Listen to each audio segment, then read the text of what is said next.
vamos a ver la segunda parte de la segunda clase, moléculas biológicas. En este caso vamos a tratar los glúcidos. Los glúcidos, ¿sí?, tienen varias funciones. Una de ellas, las más conocidas, es la energía, ¿sí? Los animales autótrofos pueden lograr obtener su energía del sol y sintetizar compuestos, ¿sí? Y nosotros, los animales que se alimentan de las plantas y de plantas para obtener energía, ¿sí? Pero no es la única función el ser un aporte energético. Es como nuestro principal nutriente, la glucosa es nuestro principal combustible. También sirven como elementos estructurales y de protección, sobre todo en las plantas, ¿sí? Forman las paredes celulares, vegetales, también las paredes bacterianas, ¿sí?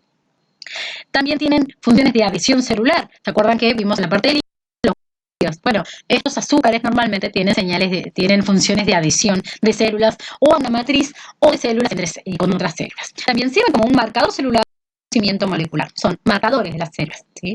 Su definición es polihidroxialdehídos o polihidroxicetonas, ¿sí? Esto cuando son monosacáridos, azúcares simples, o sino también sustancias que dan lugar a estos compuestos, ¿sí? Es decir, los polisacáridos.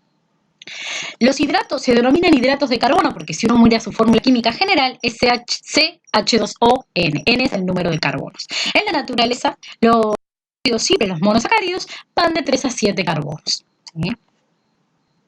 No son en realidad moléculas de carbono hidratadas porque su estructura es distinta, pero se los conoce con el nombre de hidratos de carbono por esa peculiaridad de su general. Hay tres clases principales de lípidos, de glúcidos, perdón, que son los monosacáridos, azúcares simples, ¿sí?, entre 3 y 7 carbonos, ¿sí?, que son cuando se unen 2, 3, 4, 5 o 6, ¿sí?, azúcares en una cadena. Estas son los oligosacáridos, unidad, su monómero, son justamente los monosacáridos, azúcares simples, que están unidos entre ellos por enlaces covalentes. Disacáridos. La lactosa, por ejemplo, el azúcar de la leche es un disacárido. De los 3 o más residuos en general están asociados a proteínas o lípidos. Es decir, los disacáridos normalmente están sueltos, ¿sí?, pero los son 3 a 4 están normalmente unidos a otros compuestos, ¿sí? Son glucoconjugados. Pueden estar unidos a lípidos o pueden estar unidos a proteínas. Cuando son polisacáridos, más de 20. Pueden tener 20, 100, 500, 1000, 10.000, 60.000. ¿Sí? Tienen un muy, muy grande, casi ilimitado, de posibilidad de tener unidades de azúcares. Los monosacáridos, ¿sí?, son sólidos cristalinos, incoloros, son solubles como el agua y se caracterizan por tener un sabor dulce, ¿sí? Como les dije, hay de 3 a 7, pero los de 7 son muy raros. Vamos a mostrar en realidad sobre todo los de 5 y 6, los de más importancia biológica, ¿sí? El más sencillito, entonces, habíamos dicho eran hidroxicetonas o hidroxialdehídos. Eso quiere decir que eran alcoholes que tienen un grupo aldehído y un grupo cetona, ¿sí? El grupo cetona es ese carbono que está en tiene una unión a un carbono, una unión a otro carbono que está abajo, o a un hidrógeno, y tiene, un doble enlace a un oxígeno. Eso es un grupo cetona. Los grupos aldehídos es la misma esquema, pero el doble enlace al oxígeno está en el extremo. Los tenemos la cetona y el gliceraldehído, ¿sí? Porque es un glicerol, por el alcohol de 3 carbonos, pero en la punta, en vez de tener un OH, tiene el grupo aldehído, ¿sí?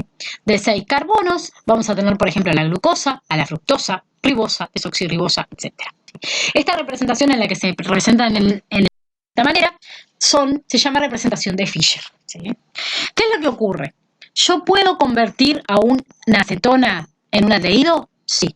Es lo que esas dos moléculas, si uno mira su fórmula general, es la misma, ¿sí? Es CH2O y la N es un 3 por 3, ¿sí? Son iguales. ¿Se acuerdan que cuando la molécula tenía la misma fórmula química pero distinta distribución espacial se denominaban isómeros? Estos isómeros se llaman tautómeros. Isómeros de ¿cuál es el grupo funcional? Es una acetona o un aldehído, ¿sí? Existe la posibilidad de convertirse la una en la otra en algo que se llama tautomería cetoenólica. ¿Se puede convertir el gliceraldehído en dihidroxiacetona? Sí, pero primero pasa por un intermediario, en el odiol, ¿sí? Se tienen que acordar el nombre. Puede pasar a la una a la otra de pasos. Con las diferentes aldosas y cetosas. A los azúcares simples se les llama aldosas a las que son aldehídos y cetosas a las que son cetonas, ¿sí? Tenemos los nombres de las de 3 carbonos, las de 4, las de 5, las de 6, ¿sí? Como vimos, entre las 2 de 3 carbonos, los que se llamaban tautómeros. No tenemos problema, pero si nos fijamos en las de 4, hay 4, ¿sí?, cetosas de 3 carbonos, y 4 aldosas de 3 carbonos, de 4 carbonos, perdón, y hay una sola cetosa, ¿sí? Entonces, ¿por qué hay dos isómeros más? Esos isómeros, ¿sí? Son, si ustedes recuerdan, los carbonos 4 sustituyen 4 cosas unidas distintas, se forman los carbonos quirales. Esos carbonos quirales generan posiciones moleculares, si yo pongo a la derecha o a la izquierda el OH, ¿sí? ¿Se acuerdan? Voy a tener distintos números de moléculas para las aldosas con 4, 5 y con 6. De hecho, voy a tener, ¿sí?, 8 opciones distintas para aldosas de 6 carbonos, ¿sí? Y voy a tener 4 opciones distintas para cetosas de 6 carbonos. Entonces, en los azúcares hay muchos tipos de isómeros, ¿sí? Porque hay muchos carbonos quirales. Vamos a repasar ahora más adelante cuáles son los isómeros. Recuerden, el primer isómero es el isómero de grupo funcional, o son aldehídos o son cetonas, los tautómeros, ¿sí? Los enantiómeros es otro tipo de isómero, aquel definido por especular, ¿sí? ¿Se acuerdan del carbono quiral o carbono asimétrico? En la representación de Fischer que tenemos ahí, en una de las moléculas está el OH a la derecha y en el otro está el OH a la izquierda. Son imágenes especulares, eso quiere decir que si yo quisiera superponerlos, no quedan en el espacio, ¿sí? Por lo tanto, por cada carbono quiral tengo 2 isómeros posibles, ¿sí? En el caso de digamos, del grupo del OH más lejano al grupo funcional, al aldehído, yo me voy a fijar y se van a generar 2 grupos, ¿sí? El OH, en el carbono quiral más alejado del aldehído, ¿sí?, se van a llamar D, porque gira la luz hacia la derecha, en realidad es por eso que les coloca ahí. Solución pura de ese a la derecha. Si tengo una concentración pura, una solución que tiene el que tiene el OH a la izquierda, la luz a la izquierda. Entonces se llama L porque el giro a la izquierda se llama levogiro. El giro a la derecha es de. Por eso el D gliceraldehído tiene el OH a la derecha, el L gliceraldehído tiene el OH a la izquierda, ¿sí? En la naturaleza, en realidad, no existen los L abundantemente. En la naturaleza, las estructuras espaciales son tipo D, ¿sí? Son isómeros de los más frecuentes en la naturaleza. Aunque hay algunas bacterias que tienen azúcares L simplemente para justamente protegerlos de que los podamos atacar, ¿sí? Pero en realidad no alcanza con eso. Justamente, en este caso, el gliceraldehído tiene un solo carbono quiral, pero cuando paso 4 carbonos, aparece 2 carbonos quirales. Cuando tengo 5, aparece más, y así sucesivamente. Eso hace que cuanto más carbonos quirales tenga, más posibles isómeros. Como vieron en la imagen anterior, tenía más posibles monosacáridos número de carbonos, ¿sí? De hecho, la molécula N carbonos quirales o centros quirales tiene 2 a la N posibles isómeros ópticos, ¿sí? Entonces, ¿cómo hago para describir los azúcares? Bueno, si yo me fijo en el último, en el OH, ¿sí?, más alejado del carbonilo, el carbono quiral más alejado del carbonilo, ahí voy a tener las distribuciones de enantiómeros L y D, ¿sí? Cualquier alteración en los otros carbonos quirales forma azúcares con propiedades distintas, forma diferentes monosacáridos, ¿sí? Esos diferentes monosacáridos se van a llamar diastereoisómeros, ¿sí? Los términos L y R entonces solo se dejan para el más lejano de carbono quiral. El resto genera moléculas diferentes, azúcares con distintos nombres, tienen distintas propiedades físicas, ¿sí? Las moléculas entonces con diferente orientación alrededor de los carbonos que no más alejados se llaman de diferentes maneras. Aquí por ejemplo, manosa, glucosa, D, ¿sí? El carbono 5 tiene el OH a la derecha, pero va a variar a la derecha o a la izquierda el resto de los carbonos, ¿sí? Se dice que la manosa es un epímero de la glucosa, una variante en la que cambia la orientación de uno de sus OHs. El epímero en el carbono 2. La galactosa es el epímero en el carbono 4, ¿sí? Es igualito a la glucosa, pero en el carbono 4 el OH está para el lado. Entonces, normalmente, ¿sí?, la presencia de 5 o 6 carbonos en el azúcar lleva a que se formen anillos, ¿sí? Las pentosas son las de 5 carbonos, las hexosas son las de 6. Y en la naturaleza están formando anillos nuestros azúcares sin ser carbonos. Estas anillos son muy estables. Los monosacáridos de carbonos entonces van a formar anillos en condiciones fisiológicas. Pueden formarse anillos de 5 eslabones que se llaman furanosas o anillos de 6 eslabones que se llaman piranosas. Va de cuál participa en la reacción con el carbono 1. ¿Sí? Esto va a pasar los aldehídos, ¿sí? Las pentosas prefieren anillos de 5 eslabones y las hexosas prefieren anillos de 6 eslabones, ¿sí? En este caso, el carbono 1 antes era un carbono que no era quiral. Ahora se va a convertir en un carbono quiral porque va a tener 4 sustituyentes distintos y se va a generar un nuevo isómero. En este caso, los isómeros del anillo se llaman anómeros. Aquí tenemos más o menos puedan visualizarlo. Si participa el carbono 5, tenemos una hexosa, ¿sí? Que está formando un anillo, pues tiene 6 carbonos, ¿sí? Si ustedes ven, en este caso es la glucosa, van a ver que si reacciona el carbono 1 y el carbono 5, ¿sí? Se va a formar un anillo de 6, ¿sí? Lados, ¿sí? Va a ser una glucopiranosa, 6 anillos, ¿sí? 6 eslabones, perdón. Entonces, si el OH, ¿sí? Queda hacia el mismo lado que queda el resto del anillo, en el carbono 1, voy a tener la alfa de glucopiranosa, ¿sí? Si voy a tener en el OH en trans con el anillo, voy a tener la beta de glucopiranosa. Entonces los números van a ser alfa. Esos mosacáridos en realidad pueden recibir alteraciones. ¿Sí? Aquí tenemos una lista simplemente para que vean que existen muchas alteraciones. Los puedo fosforilar, como la glucosa 6-fosfato, que es parte del metabolismo que vamos a ver más adelante. Es una molécula de glucosa que en el carbono 6 le agrego un fosfato. ¿Para qué lo hago? Porque la glucosa puede entrar y salir de la célula. Para que no salga, la fosforilo, la glucosa 6-fosfato, queda retenida en la célula. Podemos meterles nitrógeno, podemos acetilarlas, metilarlas, ¿sí? Pecados, ¿sí? Entonces, por ejemplo, la familia de la glucosa, tenemos el N-acetilmurámico, diferentes sustancias, no se tienen que acordar de los números, no se preocupen, simplemente puedo tener variaciones en esos azúcares. Puedo agregar grupos complejos, los puedo acetilar, puedo abrir y cambiar la orientación de muchas cosas con estos azúcares. Estos son los derivados que tienen funciones biológicas muy importantes. ¿Cómo se forman los oligosacáridos? ¿Sí? Básicamente uno va a reaccionar con otro, ¿sí? Hemiacetal es esta estructura, ¿sí? Que tenemos de oxígeno, carbono, oxígeno. ¿Sí? Si ustedes lo visualizan, está marcado con una flechita el hemiacetal y el alcohol es el OH. Va a reaccionar una molécula de azúcar en anillo con otra molécula de azúcar en anillo para formar los oligosacáridos, ¿sí? Siempre voy a empezar, el primero que sostengo, digamos, es el carbono, es el azúcar que aporta el carbono 1, ¿sí? A ese carbono 1 va a reaccionar con el carbono 4 de otra molécula, ¿sí? En este caso. Y voy a tener entonces, en este caso tengo dos glucosas a unir, una en alfa y una en beta. Se necesita que tengan esa estructura para que las enzimas lo reconozcan. Entonces va a formar un acetal. ¿Por qué es un acetal? Porque es un oxígeno, carbono, oxígeno, carbono. El otro que va a cortar la cadena completa. Entonces, este caso es la maltosa, que es la alfa de glucopiranosil, ¿sí?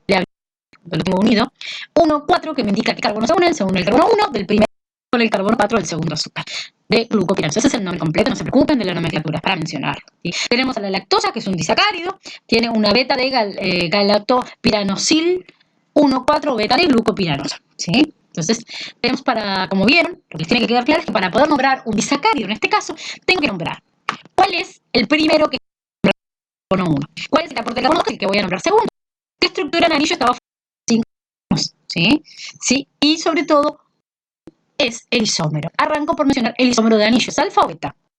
Después arranco al isómero óptico que es helio D, porque se lo neutraliza. ¿Cuál es el nombre del que aporte del monosacárido 1? ¿Sí? ¿Qué carbonos están involucrados en el enlace? ¿Sí? Y luego la orientación, el isómero del segundo azúcar. Yo necesito saber para decir los oligosacáridos. No es lo mismo si yo tengo una alfa de glucosa o si tengo una beta de glucosa. Por eso todos los datos deben conocerse, porque esas moléculas estructuralmente van a ser distintas. Lo ven ahí como se diferencia la unión de los hidrógenos con el oxígeno. Uno queda como en una cuneta y el otro, si es un zigzag, va a cambiar dependiendo si yo tengo uniones alfa-alfa o alfa-beta, ¿sí? No se preocupen que no les vamos a preguntar los nombres de los azúcares, sino simplemente para que vean. Para describir a un disacárido hay que decir cuáles son los monosacáridos que lo componen, en qué orden están y cuáles son los isómeros. Todos los tipos, si es helio D, si es alfa o beta. En realidad, la formación de ese enlace que se llama enlace glucosídico, que une glúcidos, ¿sí? No es tan sencillo como el esquema anterior. No tenemos enzimas que realmente puedan hacer eso, ¿sí? Para agregar dos monosacáridos hay que ponerles un pegamento, ¿sí? El que vamos a agregar va a ser un UDP, uridina difosfato. El azúcar que tiene agregado el carbono 1 es un azúcar que tiene el pegamento de la energía, ¿sí? Porque es muy caro. Yo quiero hacerlo con dos azúcares simples, ¿sí? Entonces voy a tener que activar para que pueda pegarse. Y la activación es el agregado del UDP, ¿sí? No se preocupen mucho por los pasos, es simplemente eso. Al que aporta el carbono es al que le tengo que agregar el fosfato. la uridinfosfato. Entonces, los polisacáridos son repetidos de monosacáridos que pueden ser muy largos, ¿sí? Puede ser la misma molécula repetida muchas veces, por ejemplo, ser un polímero de glucosa, como lo es el almidón de las plantas o el glucógeno del hígado, ¿sí? O puede ser un heteropolisacárido y tener diferentes azúcares simples, ¿sí? Longitudes aleatorias y estructuras primarias simples, 1 o 2 monosacáridos. En realidad los polisacáridos heteropolisacáridos tienen normalmente 2 o como máximo 3 azúcares distintos repetidos una y otra vez. ¿Sí? También pueden ser simples, cadenas simples, como lo es, por ejemplo, la celulosa, ¿sí? El de glucosa, y cadenas ramificadas, porque en el enlace 1,4 se generan cadenas, pero si yo engancho el carbono 6, puedo generar, perdón, se generan cadenas lineales con el 1,4. Si yo engancho en el carbono 6, puedo generar ramas, ¿sí? De esta manera, los polisacáridos pueden ser una cadena lineal o pueden ser una cadena altamente ramificada. No solo como una en la imagen, sino con muchísimas ramas, como lo tiene el glucógeno en el hígado, ¿sí? Sus funciones van a ser reservorio energético, ¿sí? Glucógeno y almidón. Glucógeno en los animales, almidón en las plantas, son reservorios de glucosa. ¿Sí? Y otras pueden tener funciones estructurales, como la celulosa en las plantas, la quitina y los polisacáridos en las paredes bacterianas. Entonces, yo los puedo clasificar según su función. Polisacárido de almacenamiento, y amilopectina son el almidón, ¿sí? Es una cadena lineal y la amilopectina es una molécula ramificada, ¿sí? Muy similar al glucógeno, pero con repeticiones más seguidas, ¿sí? El glucógeno es ramificada. Se llaman glucanos, porque son polímeros de D-glucosa, ¿sí? Anillos de 5 de glucopiranosas, de anillos de 6, perdón. Entonces, solamente en el tipo de enlace que hay. Por ejemplo, hay alfa-4, tengo cadenas lineales, tengo celulosa. Hay alfa-1,4 y alfa-1,6, amilopectina y glucógeno. Son la celulosa en las plantas, es una cadena lineal de glucosas, ¿sí? La quitina también en las plantas, también glucasa en los animales. Son polímeros de unidades repetidas de los glucósidos. Algunos los habrán escuchado hablar: coindritin-sulfato, queratan-sulfato, dermatan-sulfato, ácido hialurónico, heparina, todos glucosaminglucanos. Aquí tienen simplemente para ver la estructura de la aminosa lineal con enlaces alfa-1,4, ¿sí? La estructura de la amilopectina, que tiene que tiene una cadena lineal con muchas ramas, ¿sí? ¿Por qué puedo tener ramas? Sencillo, porque si yo quiero almacenar glucosa de una rápida obtención, si la molécula tiene muchos extremos, puedo cortar muchas glucosas a la vez y obtengo mucha energía con rapidez. La celulosa es el principal polisacárido de las plantas leñosas y fibrosas, ¿sí? Es en realidad el polisacárido más abundante en la naturaleza, en el planeta. Sus residuos de azúcares están unidos por enlaces beta 1,4. El hecho de que el isómero sea otro hace que mis enzimas no lo puedan digerir y yo me puedo morir de inanición en un bosque lleno de árboles. ¿Por qué? Porque no tengo la capacidad de romper los enlaces beta 1,4. La celulosa, de hecho, en la dieta es una fibra que ayuda a la digestión, pero que no aporta ningún nutriente. Los heteropolisacáridos son, por ejemplo, como ya hemos dicho, los glucosaminglucanos, pero de unidades repetidas de disacáridos. Generalmente tienen N-acetil, por ejemplo, la N-acetilglucosamina es una glucosa que tiene nitrógeno y un acetilo, ¿sí? O N-acetilgalactosamina, ¿sí? Entonces se repiten uno y otro y forman diferentes glucosaminglucanos, ¿sí? Con el litinsulfato va a tener determinada serie de estos disacáridos, que el sulfato tiene otros y así sucesivamente. El ácido hialurónico es fundamental para la formación de las estructuras, ¿sí? De la piel, la hidratación, ¿sí? El agua, y forma todo lo que es el tejido conjuntivo, ¿sí? La heparina, ¿sí? Es un glucosaminglucano muy sulfato, azufre, muy ese que lo ven ahí, ¿sí? Que lo que me permite es justamente como un anticoagulante natural, ¿sí?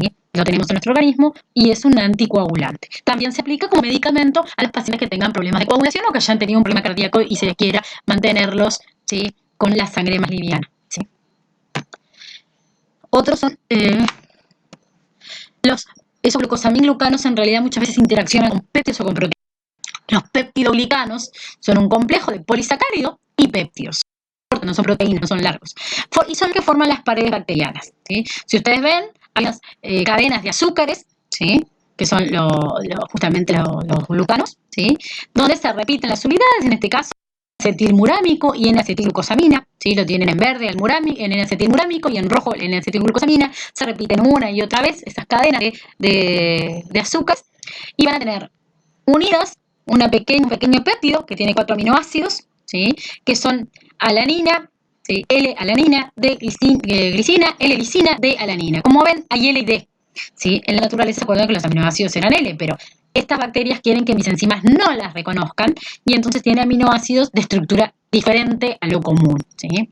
Y tiene un pequeño puente de glicinas que une cada una de esas cadenas, formando toda una malla protectora que protege a las bacterias, que les permite sobrevivir y ser mucho difíciles de eliminar porque tienen esa protección del medio exterior. En los seres humanos, ¿sí?, los glucanos no interaccionan con péptidos de proteínas. Eso se llaman proteoglucanos. Complejo de proteínas y carbono, ¿sí? Tiene esa estructura donde el rojo más gruesito es el ácido hialurónico. Se le unen proteínas centrales, que están marcadas también en rojo, pero más finitas, que salen en los costados.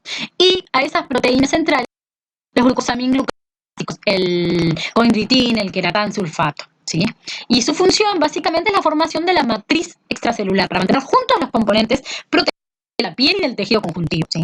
También me permiten una interacción entre la matriz y las células, ¿sí?, entre la matriz extracelular y las células. En el esquema ustedes van a tener, en esas líneas azules son el colágeno, y van a ver cómo justamente los proteoglucanos mantienen toda la estructura hidratada, porque justamente los azúcares atraen el agua y son los que le dan la hidratación a la piel. De hecho, ¿sí?, estos azúcares se pueden unir tanto a lípidos como a proteínas. Se unen a proteínas, forman glucoproteínas, una o más cadenas de oligosacáridos que pueden tener variable complejidad, de ser repetidos simples o ser incluso el mismo azúcar que está una y otra vez, ¿sí?, se unen covalentemente en proteínas. En general son proteínas extracelulares, por eso del anclaje a la matriz extracelular, del reconocimiento, de la adhesión a los sustratos, ¿sí?